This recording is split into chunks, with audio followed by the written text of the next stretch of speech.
I'm Maddie with Maddie Sews, and thanks for hanging with me, you all.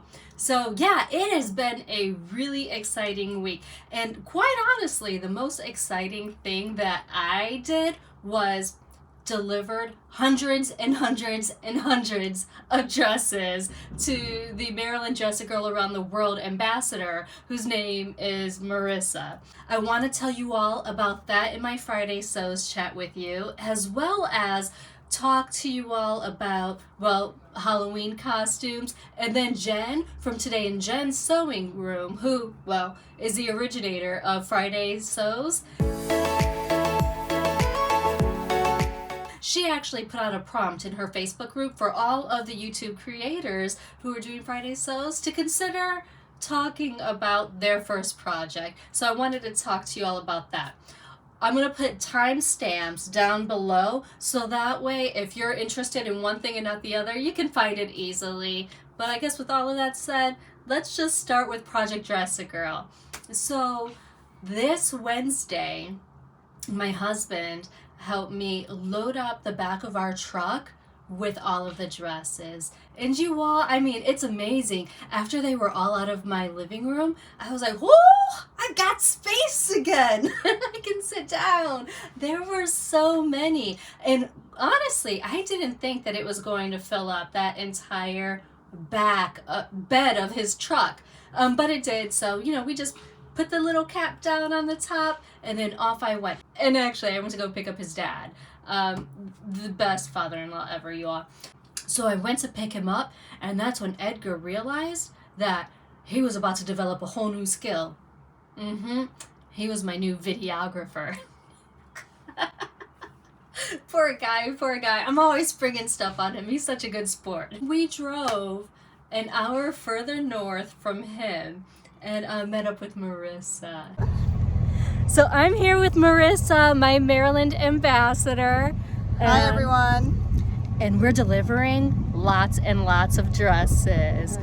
And it was so amazing just, you know, speaking with her, seeing how excited she was about the dresses and all the plans she has. And actually, let me just show you a clip of us unloading all of the dresses from the back of my truck and into her car.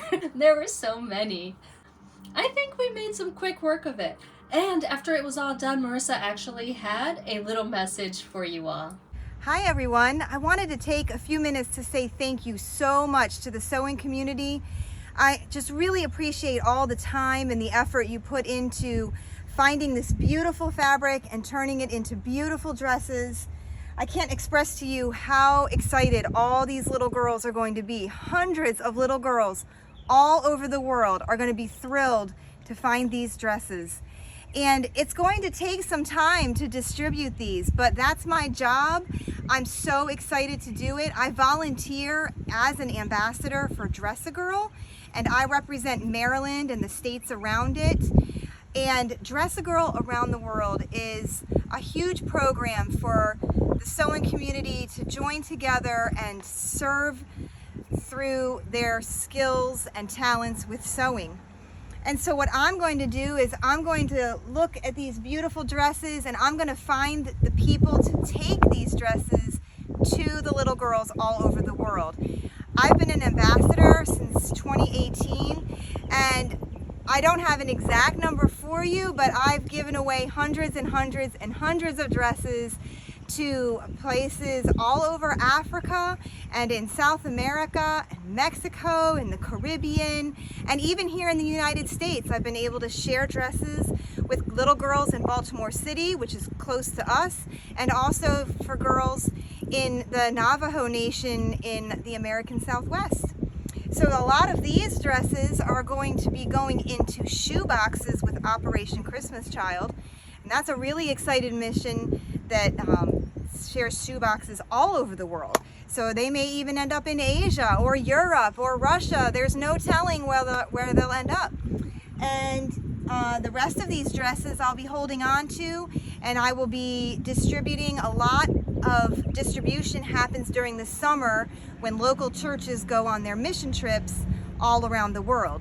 So that is when I'm going to have a chance to give away suitcase after suitcase of dresses in communities in Uganda and Kenya and Zambia and probably Mexico again, and maybe even some South American countries as well. So thank you so much for taking the time to contribute, and it means so much to the girls all around the world. Thank you. For those of you who sent me your dresses, Marissa now has them. So I highly encourage you to follow her Facebook group. I'll put it in the description box below so that way you can easily find it. And you might actually, you know, catch a glimpse of your dresses heading out and going into Christmas boxes. Maybe, just maybe get a picture back. Maybe. Don't hold me to it. That was definitely the most amazing part of this week, by far. The other sewing thing that I've had on my list this week was actually my son's Halloween costume. Now he's in pre-K, but his school is doing a Halloween trick-or-treating type of thing, and so that kind of sped up my timeline. And I really need to get his costume done. He's going to be Toad from Super Mario. Picture right over here. At this point, I'm almost done. All that I have to make for him is his vest with the little gold trimming, and I'm just gonna head out to Joann's right after this video, go pick up something gold to attach onto the vest and whip that thing out tonight. I need this thing to be done. But I did make his mushroom hat. So this is his little mushroom hat. And actually I made it using stuff that I had here. So the white is actually the twill that I used from his pants, and I stuffed it with some filler that I had laying around, you know, that poly filler stuff. And then when that ran out, I used every single plastic bag in my house. Now look, if you guys see plastic bags floating around outside, just know that they're not mine.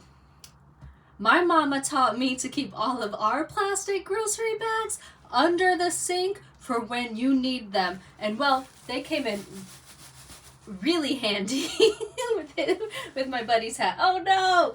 I have to glue back on one of his little circles here. It's coming loose. So yeah, I used a box and I made the little head part here so that it fits on his little head. And then these red polka dots are actually some red fleece that I had left over from pajamas from last year. It's much cuter on him because it actually fits his little head. Now, I will say this thing is actually pretty heavy. And I'm surprised at how heavy it is considering that it's stuff with like plastic bags and polyfill and stuff like that. I mean, it's kind of insane. So I think little dude's gonna have to start doing some neck exercises or something. Build up his neck strength so I can at least get some pictures with him in his hat. He thinks it's cool, but he does. Like when it's on his head, he's like, oh, it's heavy, mommy, it's heavy. I was actually thinking about putting, oh no, I got my makeup on his hat. I was thinking about putting little straps down in here.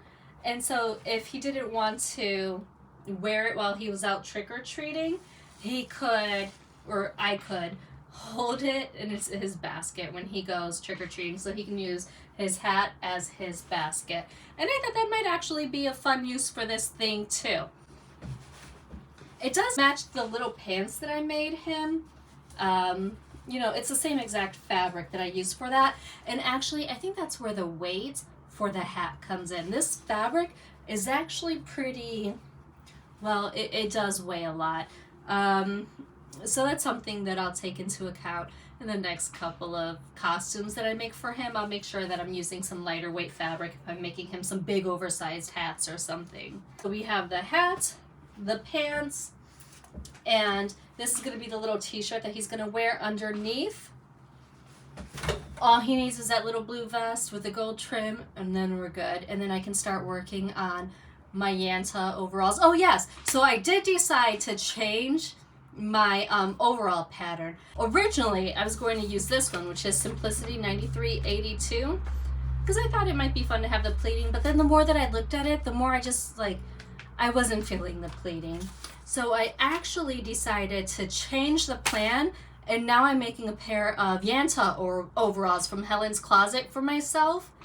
And I think I'm gonna make a pair for my husband too. I mean, like, it's Halloween. I'm just gonna make him a pair of Yantas too. That's what he's getting. And then we're gonna be good. And then my anxiety levels can go down a little bit, or my stress levels can go down. Earlier, I had told you that Jen had a list of prompts for us all to kind of talk about in our Friday Sews videos. And so the prompt for this week was our first sewing project. And well, my first sewing project wasn't actually wearable. It was a huge failure. However, after a while, I decided to take a class. And so I thought I would talk to you all about the things that I made in my very first sewing class, which was actually a pair of pajama pants. It was Butterick 5153 and a tote bag. For me, I felt that this class, where I just learned how to make a super basic pair of pajama pants that just pulled on. It has a faux drawstring in the front for decoration, mostly so you know which side is front and back, and an elastic waist. I mean, they were huge. However, it was the best project for me to learn how to sew, because previously when I had opened up sewing patterns and I tried to read the directions, I didn't know what any of the directions meant. I mean, what is ease and a basting stitch and stay stitching, and Lord, I mean, there's all this terminology, and it was just so much, it was overwhelming. And so being able to go through that class, that beginner class over at G Street Fabrics, which is local here in Maryland, I mean, that really kind of taught me the terminology and helped me understand how to move forward.